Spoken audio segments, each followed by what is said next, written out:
I'm going to show you today the setup that you can expect when you come in for your clinical, 3-day clinical, where you're going to be doing your draws.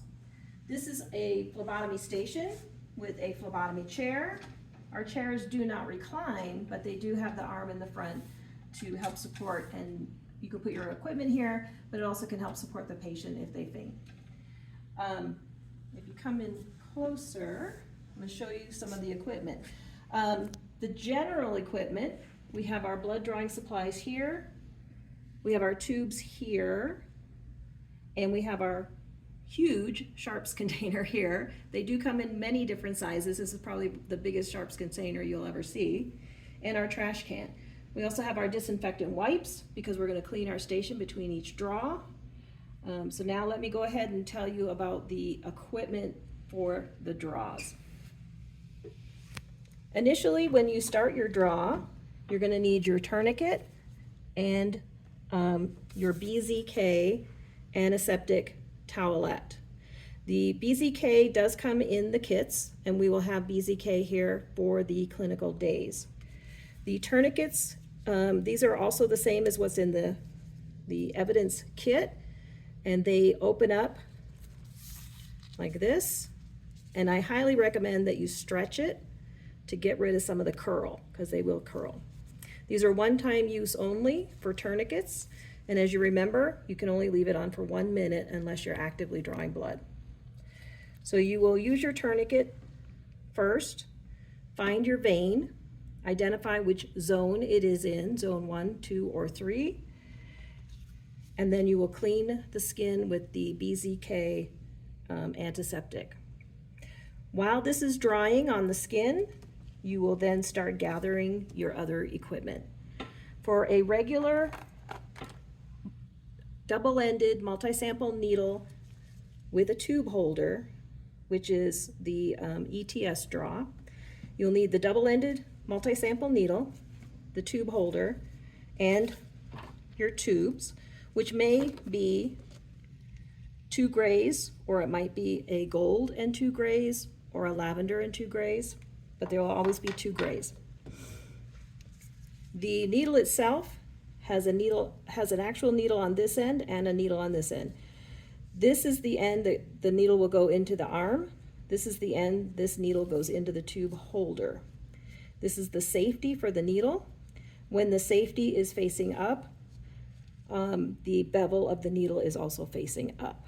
So that's when you're inserting your needle, you're going to insert it with this safety up and the bevel up. To prepare this, I recommend that you hold it in the middle like this. Do not hold on to the safety, it will come off. And then you're going to just twist on this end and take it off. This is a rubber sheath that covers the needle on this end, and that rubber sheath is pushed back when the tube is inserted to allow the blood to flow through the needle and into the tube. As the tube is removed, the rubber sheath goes back over the needle. And I'm just going to show you, this is a needle, and there's the bevel. You'll be able to see all of this when you get into class. And as the tube is taken off, the needle will be recovered. You're going to take your needle, don't touch the gray, we want to keep that sterile, and you're going to insert it into the tube holder and then gently twist the tube holder on. Don't twist too hard because you can strip it. And then it's ready. You can set it down now. It's ready to be used. Do not put your needle in an upright position. That is a safety hazard. Leave it in a lying down position until you're ready to use it. You will need to collect your tubes that you will need for your draw. You will also need your 1 to 2 pieces of gauze. In our kit, they're all separate. In the evidence kit, they come in a sterile package that you will open up, and it will have the 2 gauzes in the sterile package. If you want, you can pre-fold them so they're quartered, and that way when you go to put it on the patient's arm, it's already pre-quartered. So we have our gauze, we have our needle, and we have our tubes. You're going to clean your hands with the and alcohol-based hand sanitizer. And that will be at every station. The Coban is what we use to wrap the arm after the draw, and it just comes off the roll. Oop, that's about what you're going to want for each draw. So that's a good size for a draw. If you have to tear it, you want about this much, and then you just put your thumb against the top edge and you pull it towards you and it will tear. So that's the Coban. This is a self-adhesive elastic bandage, and as you put it on your patient and wrap it, it will stick to itself and it will be secure on your patient. On your subject. Let's see. So that's for the basic draw with the straight double-ended multi-sample needle. This is a butterfly needle. The butterfly needle can be used with the tube holder or the syringe. You're going to learn both ways. So I'm going to show you how to put together the butterfly needle with the tube holder. This particular package has a little arrow in the upper right-hand corner. If you pull it back, you'll see that it's separated from the plastic on the back. You can just grab it here and just gently pull it apart. Once it's open, you can set this down. Let me move these out of the way. And make sure you have your tube holder. When you pick up your needle, you want to hold it from the bottom. There's a little sleeve on here. You'll take that off. That can go in the trash. This again is a needle covered with a little rubber sheath, and that's where the blood tubes will go. So this end with the rubber sheath over it goes into the tube holder. Again, twist. This comes apart, so make sure that this is nice and snug if you're going to use a butterfly with the tube holder for your draw.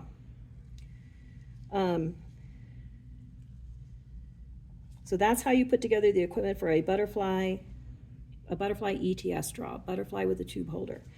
Again, you're going to insert the needle in the arm. I recommend when you're getting ready to hold this, there's a little bumpy side and there's a smoother side. Most people like to hold the butterfly with one wing. The other option is to hold it this way. It kind of makes it hard for you to see the flash if you hold it this way. Most people like to hold it this way because once you get the needle in the arm, the minute you get it into the vein, you're going to see a little flash of blood in that section, and that'll tell you you're in the vein. The other thing that I recommend is you give this tubing a little bit of a twist so that it will sit in your hand nicely. You're going to hold it in your dominant hand like this. You don't want any kink here, and you don't want a kink here. Basically, you don't want any kinks in the tubing at all, because once you get it into the vein, you want the blood to flow easily into the tubes. So you're going to hold it like this, and once it's in the arm, you can put your tubes in one at a time and do your draw. So that's the butterfly ETS. For the butterfly syringe, you still need the butterfly needle. And I'm just going to pretend that it's in the package, nice and sterile. And you're going to need the syringe, and you're going to need the transfer device. The transfer device looks like a tube holder, but you'll notice it also has a needle inside of it. The tube holder does not. It has a lure lock end on it that the tube holder does not. So this is what we're going to use at the end of the draw to transfer the blood from the syringe into the tubes. So with a butterfly syringe draw, you need your needle, butterfly needle. You need your syringe. And I recommend opening it like this and setting it down until you're ready to use it, because as long as it's in the package like that, it will keep the end sterile. And then open this and have it ready for the end of your draw. You won't use that until the end of the draw. The syringe, once you have your syringe, you're going to pull back just a smidge just to break the seal. When they make these syringes, this is actually a sealed syringe, and so you have to break that seal so that the plunger will move easily. You pick up your butterfly needle, and now this is why this part comes off, because we're going to take this needle off, and this will go into our sharps container.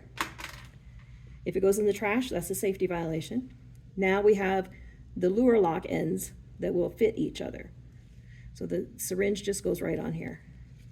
Again, don't tighten it too much because you're going to have to take this needle off, but you want it tight enough so that when you're pulling back, it's not going to pull air into your blood. It's just going to pull blood. So this is the setup for the butterfly syringe. Once you insert, I'm going to show you how to safety the needle. I didn't show you the other one, but I'll show you that in a minute. So to get to this needle, you're going to grab here and you're going to twist. If you just yank it off, your hand wants to yank back again. So you don't want to pull, you don't want to yank it off because you'll accidentally poke yourself. So you just twist it until it's loose and then gently take it off. This can go in the trash. Then you hold this in your dominant hand. And again, I like to tuck the syringe into my hand like this. So then when I insert the needle, I'm going to take the syringe out of my other hand, into my non-dominant hand, use my thumb to pull back on the plunger. You don't want to pull back on here because it gets slippery. So as it gets full, you can just move the syringe down in your hand and then keep pulling back with your thumb. And make sure you know how much blood you need so that you get enough blood in your syringe. Once it's full, you tuck it back in. You take the needle out of the arm, apply the gauze, pop your tourniquet, get your gauze, pull the needle, apply the gauze. Once the needle is out, you're going to pull back just a smidge on the syringe to get the last bit of blood from the tubing into the syringe. And now we're going to safety it. This yellow piece is the safety. So I'm going to hold it one. I'm going to grab it way down here at the very bottom where these lines are on the safety, because that'll give you something to grip. If you hold it here, this is slippery and you could accidentally you could slide off and poke yourself. So hold it way down here. So that's step number 2. And then step number 3 is grab the tubing down here and pull. And now my needle is safetied. This will never come off. It covers the entire needle. There's no way I can accidentally poke myself with this needle now. And it's on there secure. It will never come off. So we have a syringe full of blood. I'm going to take the needle off carefully, holding my syringe in this direction so I don't drip blood. This will go in my sharps container. And now I pick up, that's why I opened this ahead of time, because I've got my hands full of blood. I'm going to take the transfer device and set it on there and twist it gently. Again, don't over twist, it will strip it. Now I can turn my syringe over and I can fill my tubes. There's a nice big tube. I love this part. So once you put your tube in and you engage it, it automatically pulls the blood into the tube. These tubes have a vacuum inside, so when we fill them with the syringe, we just let it pull the blood in. Never push on the plunger. Once it has stopped pulling the blood, you can take the tube off, do your 8, 5, 6, 7, 8 gentle inversions to mix the additive into the blood, and set it down and fill up your next tube. And that way, you've got your tubes filled with the blood from your syringe. Once you are done filling up your tubes, this entire piece goes into the sharps container. And that's the butterfly syringe.